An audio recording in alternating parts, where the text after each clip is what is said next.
सुन भाई, सुनो, सुन, मैं आपको बात समझा। खोल कोई उजलत नहीं थी इसके पीछे गवर्नमेंट का और कोई मुफाद नहीं था।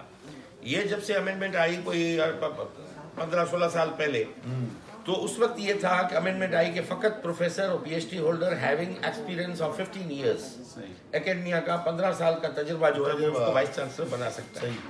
ये हुआ, होने के बाद उसके साथ साथ पैरेलली यूनिवर्सिटीज का तादाद बढ़ा।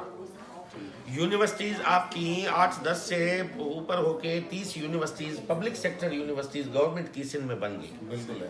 अब आपके पास क्या था कि पूल ये था कि फकत आपकी 21वें ग्रेड का प्रोफेसर जिसको लेबॉर्ट्री से उठा के आप वीसी बनाओ।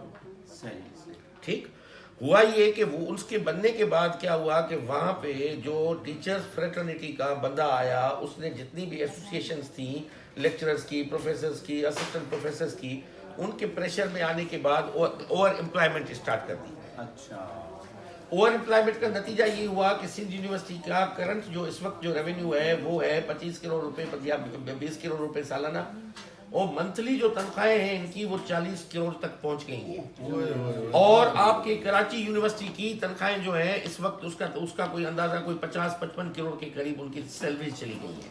और आमदनी कितनी? आमदनी है ही नहीं।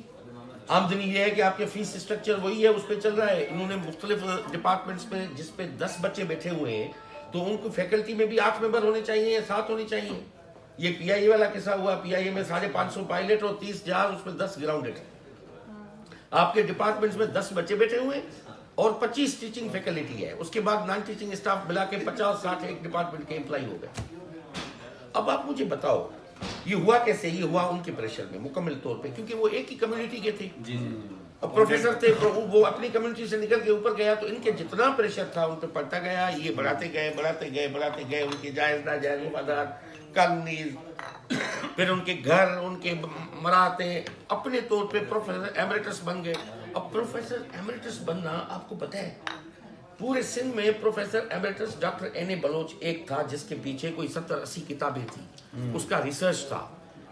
यहाँ पे डॉक्टर सिद्दीक कलोड़ो जो है वो प्रोफेसर एमरिटस बन गया था, हयात बराते उठाएगा, एक भी केपीआई नहीं है। दूसरा क्या, जब ये आए तो मेरे सवाल थे ना, मैं तो ये 18 से ये चीख रहा हूँ बाबा ये नहीं चलेगी आपकी यूनिवर्सिटियाँ। हुआ ये कि जब ये अपने ओवर एम्प्लॉयमेंट हुई तो यूनिवर्सिटियां अपनी परफॉर्मेंस शो नहीं कर सकी। कोई एक रिसर्च मुझे आप बताओ, मैं पाकिस्तान की बात नहीं कर रहा, मैं सिंध की बात कर रहा हूँ। एक मुझे रिसर्च बताओ किसी यूनिवर्सिटी से निकली हो जो फील्ड में एप्लीकेबल हो, एक मुझे रिसर्च बताओ।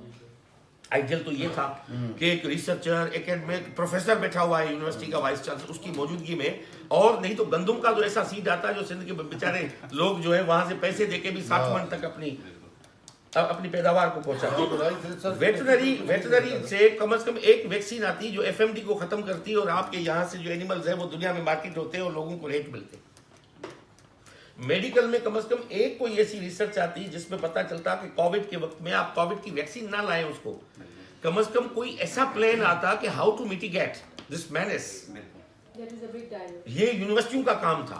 अब देखिए मेरा एक सवाल है, मैं ये कह रहा हूँ इसकी मौजूदगी में हुआ ये कि कंपटीशन थी नहीं। दुनिया में तब्दीलियां आती हैं कॉम्पिटिटिव कल्चर को प्रमोट करने से। हम चले गए कंपैरेटिव कल्चर पे।